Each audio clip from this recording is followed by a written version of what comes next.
ഉപ്പള മണിമുണ്ടയിലെ ഷെയ്ഖ് സയ്യിദ് വൃദ്ധമന്ദിരം അന്തേവാസികൾക്ക് അഭയത്തിന്റെയും ഒപ്പം ആനന്ദത്തിന്റെയും ഇടമായി മാറുന്നു. പച്ചക്കറികൾ കൃഷി ചെയ്തും കന്നുകാലികളെ പരിപാലിച്ചുമാണ് ഇവർ ഇവിടുത്തെ പകലിനെ ഉല്ലാസഭരിതമാക്കുന്നത്. ദിസ് ന്യൂസ് സ്പോൺസർഡ് ബൈ ഗുണമേന്മയോട് കൂടിയ ഉൽപ്പന്നങ്ങൾ മിതമായ നിരക്കിൽ Sreekrishna hardwares, MG road, Kasaragod. 2023 Uppala മണിമുണ്ടയിൽ ഷെയ്ഖ് സയ്യിദിന്റെ പേരിലുള്ള ഈ വൃദ്ധമന്ദിരം സ്ഥാപിതമായത്. ഇപ്പോൾ കാസർഗോഡ് ജില്ലാ പഞ്ചായത്ത് അംഗമായ ഇർഫാന ഇക്ബാലാണ് ഇതിന്റെ സ്ഥാപക. നിലവിൽ വ്യത്യസ്ത മതവിഭാഗത്തിൽപ്പെട്ട 50ഓളം അന്തേവാസികൾ ഇവിടെ കഴിയുന്നുണ്ട്. തെരുവിൽ ഉപേക്ഷിക്കപ്പെട്ടവരും ആശുപത്രി കിടക്കയിൽ ആരോരുമില്ലാതെ ഒഴിവാക്കപ്പെട്ടവരുമെല്ലാം ഇക്കൂട്ടത്തിലുണ്ട്. ഇവരെ സംബന്ധിച്ചിടത്തോളം ഈ സ്ഥാപനം വെറുമൊരു അഭയകേന്ദ്രം മാത്രമല്ല, മറിച്ച് സമാധാനവും സന്തോഷവും പകർന്നു നൽകുന്ന ഇടം കൂടിയാണ്. തങ്ങളാലാകുന്ന വിധം പച്ചക്കറികൾ കൃഷി ചെയ്തും കന്നുകാലികളെ പരിപാലിച്ചുമൊക്കെയാണ് ഇവർ പകൽ നേരങ്ങൾ ചിലവഴിക്കുന്നത്.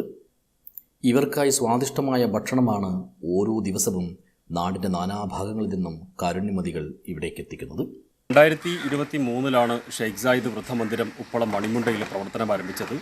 ഏകദേശം 50ഓളം അന്തേവാസികൾ ഇവിടെ പാർപ്പിക്കുന്നുണ്ട്. നിർധനരായ സമൂഹത്തിൽ ആരാലും ഉപേക്ഷിക്കപ്പെട്ട ആളുകളാണ് ഇവിടെ കൂടുതലായി ഉള്ളത്. അവരുടേതായിട്ടുള്ള സുഖദുഃഖങ്ങളിൽ പങ്കുചേർന്നുകൊണ്ട് വളരെ സൗഖ്യത്തോടു കൂടിയാണ് അവരുടെ ജീവിതം മുന്നോട്ട് നിൽക്കുന്നത്. വളരെ ആയാസകരമായി ഇവിടുത്തെ ദൈനംദിന പ്രവർത്തനങ്ങളിൽ ഇവിടുത്തെ ഓരോ അന്തേവാസികളും ഏർപ്പെടുന്നു എന്നുള്ളതാണ് ഏറ്റവും അധികം സന്തോഷമുള്ള കാര്യം. ഇവിടെ നിങ്ങൾ കാണുന്ന ഈ പച്ചക്കറി തോട്ടങ്ങളടക്കമുള്ള അല്ലെങ്കിൽ കന്നുകാലി പരിചരണം അടക്കമുള്ള എല്ലാ കാര്യങ്ങളും ഇവിടുത്തെ അന്തേവാസികളാണ് ചെയ്യുന്നത്. അത് വലിയ അവർക്ക് മാനസികമായിട്ട് ഒരു സന്തോഷമുണ്ടാക്കുന്ന ഒരു കാര്യം കൂടിയാണ്. അതേസമയം അന്തേവാസികളുടെ ആധിക്യം കാരണം പുതുതായി ആളുകളെ ഏറ്റെടുക്കാൻ കഴിയാത്ത സാഹചര്യമുണ്ടിപ്പോൾ. ഇത് പരിഹരിക്കാനായി 100 പേർക്കുള്ള ഒരു കെട്ടിടം കൂടി നിർമ്മാണത്തിലാണ്.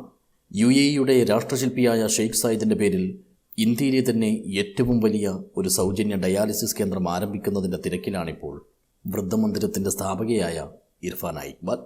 എല്ലാത്തിനും സന്തോഷത്തോടെ കൂടെ നിന്ന് പിന്തുണ നൽകുന്ന ഭർത്താവ് ഇക്ബാൽ തന്നെയാണ് കാരുണ്യ വഴിയിലൂടെയുള്ള ഇർഫാനയുടെ യാത്രയിലെ പ്രധാനപ്പെട്ട ചാലകശക്തി. അതുപോലെ തന്നെ എല്ലാവിധ പ്രോത്സാഹനവും ആശംസകളുമായി സ്വന്തം കുടുംബവും ഏറ്റവും വലിയ കരുത്തായി കൂടെയുണ്ട്. News bureau, Uppala.